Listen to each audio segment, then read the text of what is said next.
బట్టి అందరం 2 కిలోలు త్వరగా రండి గణవేశం ఉన్న వాళ్ళు ఉంటారు. తర్వాత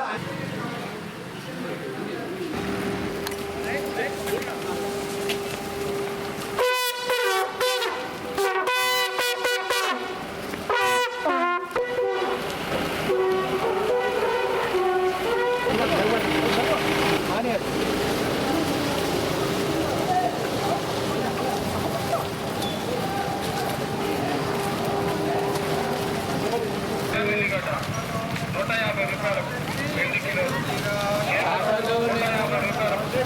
150 రూపాయలు. త్వరగా రండి. అల్లం వెల్లిగడ్డ 150 రూపాయలు 2 కిలోలు, కేవలం 150 రూపాయలు 2 కిలోలు. త్వరగా రండి. అల్లం వెల్లిగడ్డ 150 రూపాయలు.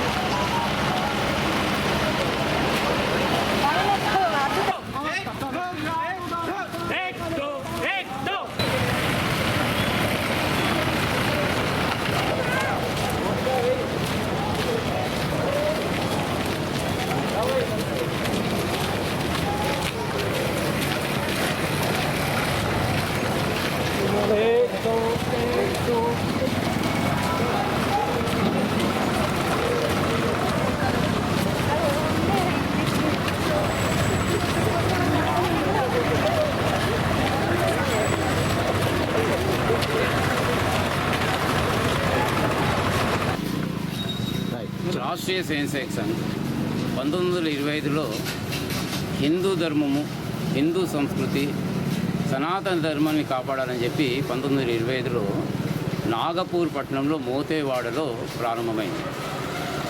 ఈరోజు వటవృక్షంలాగా యావత్ భారతదేశం అంతా కూడా శాఖోపశాఖలుగా 75,000 గ్రామాల్లో ఇలాంటి శాఖలు జరుగుతున్నాయి.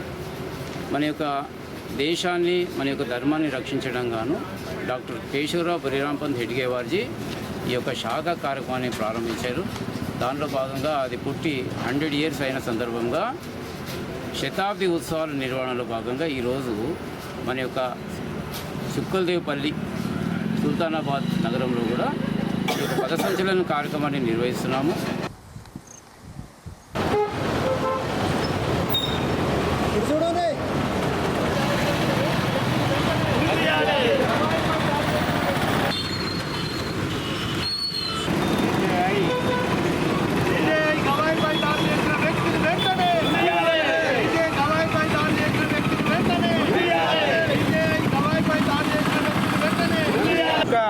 సీనియర్ న్యాయవాదే, తెలిసినటువంటి చట్టాలు తెలిసినటువంటి వాడే ఒక సీజే, అంటే భారతదేశంలో ఉన్నటువంటి సుప్రీంకోర్టు జడ్జినే చెప్పుతో విసిరినట్టు కూడా ఇప్పటి వరకైనా పైన ఎలాంటి చర్య తీసుకోలేదు. అంటే మరి దీనికి కారకులు ఎవరు?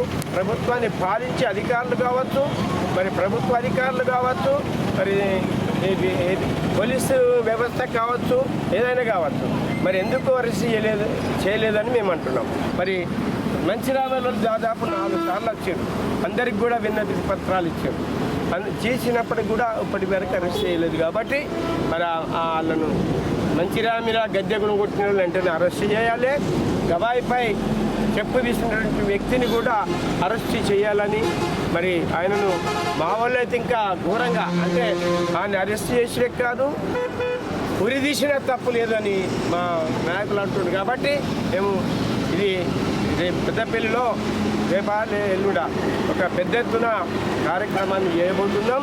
గవాయి పైన ఇచ్చినటువంటి వ్యక్తిని వెంటనే అరెస్ట్ చేయాలి, కేసు ఇస్తే అట్రాసిటీ కేసు పెట్టాలని ఈ సందర్భంగా తెలియపడుతున్నారు.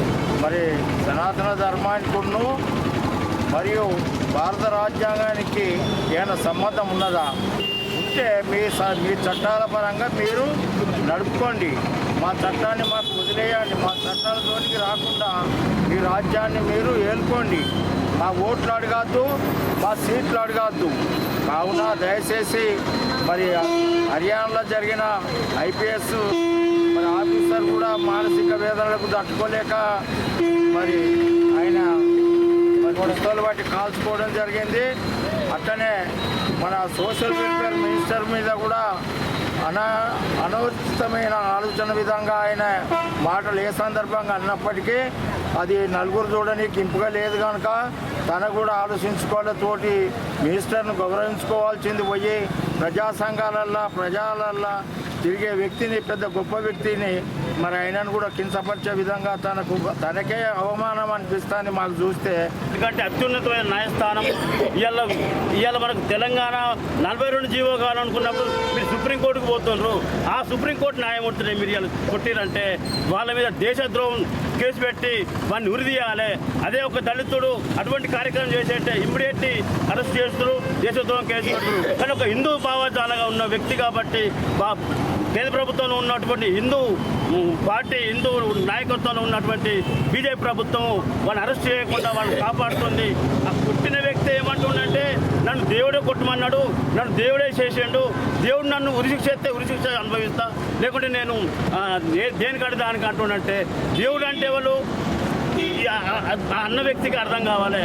దీనిపై మేము అంబేద్కర్ సంఘాలు, ఆల్ ఇండియా అంబేద్కర్ సంఘం, అన్ని సంఘాలు, దళిత సంఘాలు, కుల సంఘాలు అన్నీ మేము తీవ్రంగా ఖండిస్తున్నాం. 4 నెలల క్రితము మంచిరామి గ్రామంలో మేము అంబేద్కర్ విగ్రహం ఏర్పాటు చేసుకుంటామని చెప్పి అక్కడ గద్దె కడితే ఆ గద్దెను కూలగొట్టిన వ్యక్తులు సోషల్ మీడియాలో ఫోటోలు పెట్టి అవన్నీ పెట్టి కలెక్టర్ గారికి, సిపి గారికి, ఏసీపీ గారికి, డీసీపీ గారికి, సిఐ గారికి, ఎస్ఐ గారికి అందరికీ మేము దరఖాస్తు చేసి అలా విన్నవించిన వాళ్ళు ఏనాడు కూడా వాళ్ళ మీద ఎస్సీ కేసు పెట్టలేదు.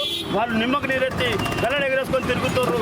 మిమ్మల్ని కూడా మేము తంతమనే లెవెల్లో వాళ్ళు గ్రామంలో మా దళితులను భయభ్రాంతులకు గురి చేస్తున్నారు. ఎస్సీ ఎస్టీ కమిషన్ కూడా హైదరాబాద్ నుంచి సిపికి లెటర్ పంపింది.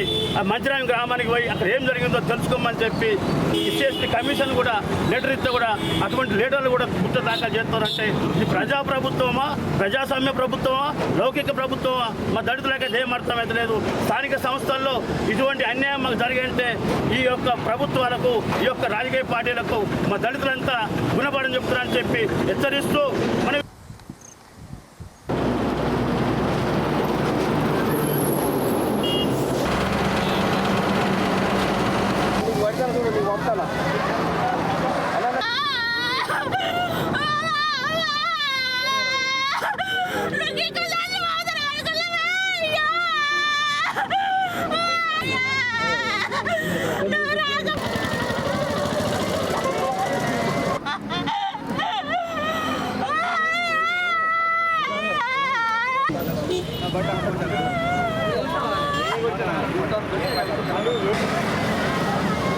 తమ్ముందేనా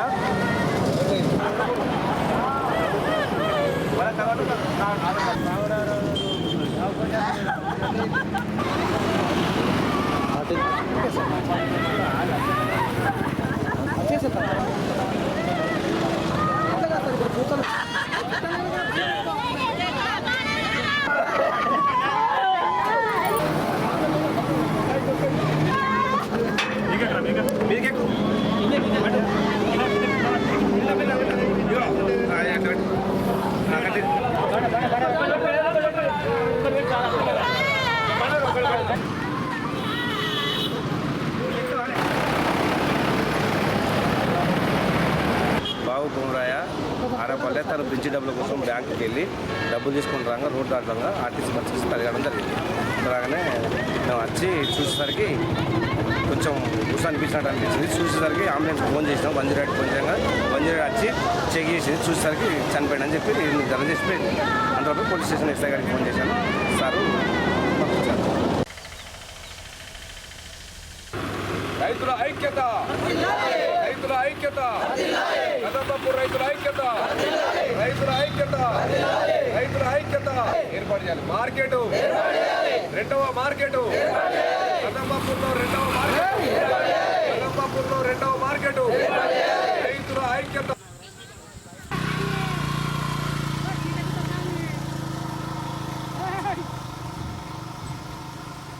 ఐక్యత, రెండవ market, market, market, market, market ఐక్యత, రైతుల ఐక్యత, రైతుల ఐక్యత, రైతుల ఐక్యత, రైతుల ఐక్యత, రైతుల ఐక్యత. రెండవ మార్కెట్ రెండవ మార్కెట్ రెండవ మార్కెట్.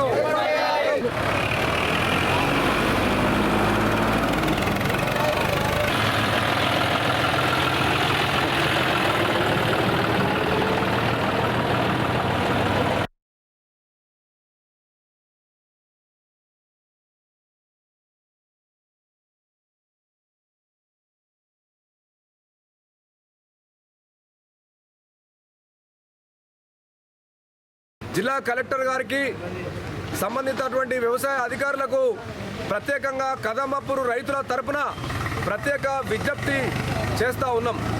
ప్రస్తుతానికి ఒక సహకార సంఘం మార్కెట్ కదమపూర్లో నిర్వహించడం జరుగుతూ ఉంది.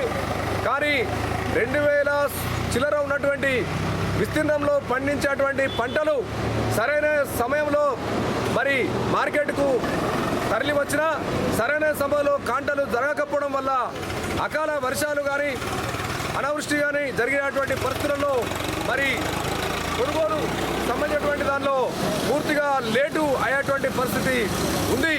ఆ విషయంలో రైతాంగం ప్రత్యేక సమస్యలను దృష్టిలో పెట్టుకొని ప్రభుత్వం ప్రత్యేక చొరవ చూపెట్టి మార్కెట్ కమిటీకి సంబంధించినటువంటి అధికారులు, సహకార సంఘం అధికారులు ప్రత్యేక చొరవ తీసుకొని కదమపూరు సంబంధించినటువంటి రాజీవ్ నగర్లో మరి ప్రత్యేకంగా ఈ పసలకు సంబంధించినటువంటి ఇప్పుడు వరి కోతలు స్టార్ట్ అవుతాయి. ఈ స్టార్ట్ కాకముందే, ప్రారంభం కాకముందే రాజీవ్ నగర్లో కూడా ఒక సహకార సంఘం ఆధ్వర్యంలో మరొక మార్కెట్ ఓపెనింగ్ కు మరి జిల్లా ప్రత్యేక అధికారి, జిల్లా ప్రత్యేక ఉన్నటువంటి మార్కెట్ కమిటీ అధికారులు, కలెక్టర్ గారు చొరవ చూపెట్టి మార్కెట్ ను సంబంధించినటువంటి ఏర్పాటు చేయించడానికి